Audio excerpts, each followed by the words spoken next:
Ayan po mga kabida, sa magandang oras po sa lahat at welcome po sa aking channel. Nako, napamura po mga kabida. Ito kong si Senate President Tito Sotto, sa pagkakadawit po ng kanyang pangalan po mga kabida, dito ho sa mga mambabatas na sinasabi hong tumanggap daw ng mali-malitang pera po, mga kabida, mula sa mga tinaguriang dati hong mga security personnel, ni dating ako Bicol Party List Representative Zaldico. Okay? Ito po ang isiniwalat po kahapon ng 18 mga dating Marines officers po na naglingkod, nagtrabaho po kay dating ako Bicol Party List Representative Zaldico Ang dami ho silang mga personalidad na idinawit po dito mga kongresista, senador, at iba pang mga personalities po, mga kabida. Sa panig po ng House of Representatives, meron pong 21 mga kongresista po ang idinawit po, mga kabida, kung saan po ay tumanggap daw ng mali-malitang pera po, mga kabida. Okay, dito po sa panig po ni Senate President Tito Sotto, nakausap kasi siya, mga kabida, ni Mr. Ramon Tulfo, at in fact, dun ho sa kanyang tanong, kay Senate President Sotto, okay, napamura po ito. Okay, ito yung sinabi po ni Tito Sotto, sa post po ni Montulfo, mga kabida, sa kanyang Facebook page. Mga P na blank. Okay, hindi ko lang po babasahin lahat po, kasi mura kasi ito, mga kabida, po. Baka hanapan po ako ng misis ko kung saan yung pera. Naghahalong kalamay ang mga GOGO, mga kabida, po. Yan ang reaksyon ni Senate President Tito Sotto nang tanungin ko siya sa aligasyon ng mga dating Marines na dinalhan siya ng mali-malitang pera. Post po ito, mga kabida, ni Montulfo sa kanyang Facebook page. Okay? Kung maalala po ninyo, okay, idinawit po ito hong si Senate President Tito Sotto, mga kabida, dun ho sa affidavit po ng 18 mga dating Marines, mga kabida, po, na isa po sa mga tumanggap daw ng mali-malitang pera. Okay, babasahin ko lang po ito hong article po, ng ang balita ngayon, mga kabida. Lumutang sa joint affidavit ng 18 dating miyembro ng Marines ang pangalan ni Senate President Tito Sotto kaugnay ng umano'y serye ng pag-deliver ng malalaking halaga ng pera sa pamamagitan ng mga maleta. Batay sa dokumento partikular na binanggit na si Sotto sa item number 43-E ng affidavit, kung saan inilahad ng mga affiant ang umano'y personal nilang naging papel sa pagdala ng pera. Ayon sa affidavit, okay, kami, Orbilio, Voluntate, Tube, at iba pa, kasama si Zaldico, ay nag-deliver kay Senator Tito Sotto ng 5 large na maleta sa kanyang opisina sa isang building sa Baclaran. Ayun, grabe naman po ito, 5 mga maleta daw, malalaking maleta daw, mga kabida. Ang affidavit ay bahagi ng mas malawak na expose ng 18 ex-Marines na nagsabing sila umano ang inutusan na maghatid ng pera sa iba't ibang opisyal ng gobyerno, kabilang ang mga senador, kongresista at iba pang mga personalidad na may kaugnayan kay dating ako Bicol Party List Representative Zaldico. Ayon sa dokumento, ang mga perang dinala ay inilagay sa malalaking maleta, medium size na maleta, at paper bags at envelopes. At inihatid umano sa mga opisina, bahay at eksklusibong townhouse sa Metro Manila. Sa ngayon, ang mga aligasyon ay nakabatay pa lamang sa salaysay ng dating mga sundalo, wala pang pinal na desisyon o hatol mula sa korte hinggil sa mga paratang. Dahil sa bigat ng mga akusasyon, muling nananawagan ng ilang sektor ng lipunan para sa malalim na investigasyon at paglilinaw mula sa mga sangkot upang mapanatili ang tiwala ng publiko sa mga institusyon ng pamahalaan. Ayon. So, si Senator Soto pa lamang po, okay, ang aking diniscuss po dito mga kabida, kung saan po ay dininay po niya ito hong aligasyon po, mga kabida. Napamura nga dahil hindi daw totoo yun, mga kabida, po.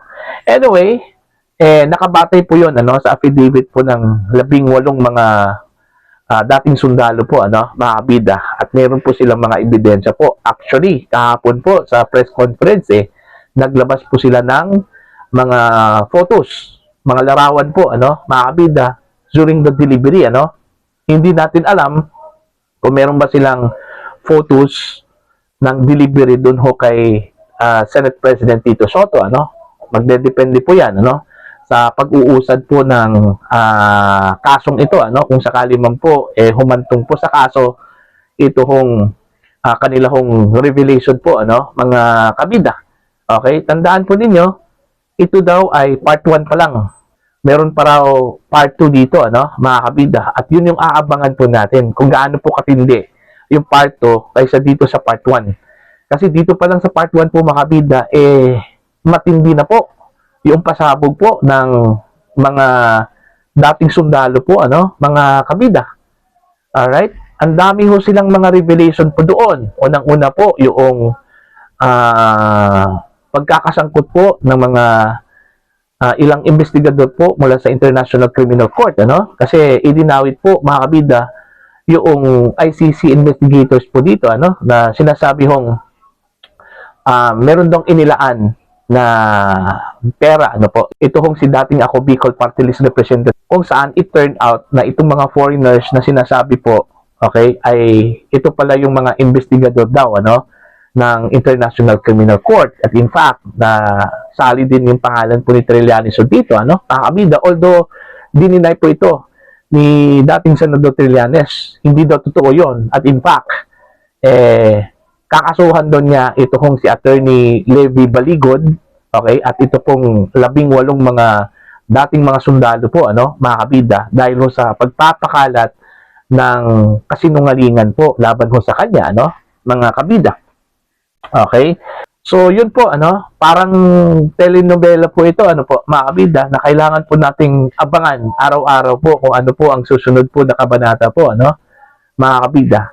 Pero para sa, kasi mantakin nyo kung totoo po, mga kabida, na meron pong ipinamudmod na pera, at hindi lang po basta-bastang pera, kundi nakasilid po sa mga maleta, nakakabahala po yun. Bakit? Kasi alam naman po natin na yung pera na ipinamudmod po, mga kabida, kung totoo man po yun, pera po yun ng taong bayan, Hindi po personal na pera ni Zaldico o kahit sino pong mga personalidad na yun, mga kabida. Natitiyak ko po, mga kabida, kung sakaling totoo man po ito, nanggaling po ito sa pera ng taong bayan, mga kabida. At yun yung nakakabahala. Dahil ang daming problema po natin sa Pilipinas, mga kabida. May mga proyekto, mga programa na dapat punduhan, pero nagkulang po sa pondo, mga kabida. At ang ginawa na lang po ng gobyerno, umutang na lang po tayo hanggang umabot po sa 17 trillion po yung utang po natin, dahil may pera sana, pero iba po ang pinuntahan po sa pera po natin. Okay? Ibang mga kamay po ang tumanggap po na supposedly para ho sa serbisyo para sa mga mamamayang Pilipino, mga kabida. Yun yung nakakabahala po. Alright? At sana, itong panawagan po na magkaroon po ng malalimang investigasyon po, mga kabida, sana gagawin po ito. Para sa akin, mas maganda po ang mag-conduct ng investigasyon po dito, itong Senado. Okay? Ang Senate Blue Ribbon Committee, kaso lang po, so far, wala pa pong tugon dito, Ito kong si Senator Ping Lacson. Alam naman po siguro ni Senator Ping, ito kong sumabog po kahapon, mga kabida. Okay? Pero as far as the response coming from the Senate Blue Ribbon Committee, wala pa pong sagot, mga kabida. Kamakailan lang po, sinabi po ni Senator Ping, patapos na raw, ito hong investigasyon po ng Senate Blue Ribbon Committee, mga kabida, patungkol ho sa issue po ng corruption sa flood control, Ewan ko kung pwedeng isingit ito kung issue po ng 18 former Marines, mga kabida, no? Itong kanilang isiniwalat na bulto-bulto pong mga maleta po ang kanilang dinideliver po. Kung saan po ang laman po dito mga kabida pera. Okay? At hindi lang po basta-bastang pera. Millions of pesos po. Bawat maleta po yun, ano? Mga kabida. Regardless sa sizes po niya. Medium man, small, or large. Alright? So, yun po. Wala pa pong tugon ang Malacanang po dito. Kahit na po, nadawit yung pangalan po ni Pangulong Ferdinand Bongbong Marcos po dito, ano? Mga kabida at Congressman Sandro Marcos, ano? Pati rin itong si dating House Speaker Martin Romualdez, wala pa rin tugon dito sa ibinunyag po ng mga dating sundalo po, ano po, mga kabida. Abangan daw natin yung part 2 kasi matindi daw yung part 2 po, ano, ng expose nitong mga sundalong ito, ano po, mga kabida. Para po sa inyo, ano po ang inyong opinion at pananaw po, ano, please comment down. Sa mga hindi pa po subscriber sa channel, please subscribe, just click the subscribe button, click the notification bell, click all para updated po kayo mga kabida sa aking mga uploads. Maraming salamat po sa inyo lahat.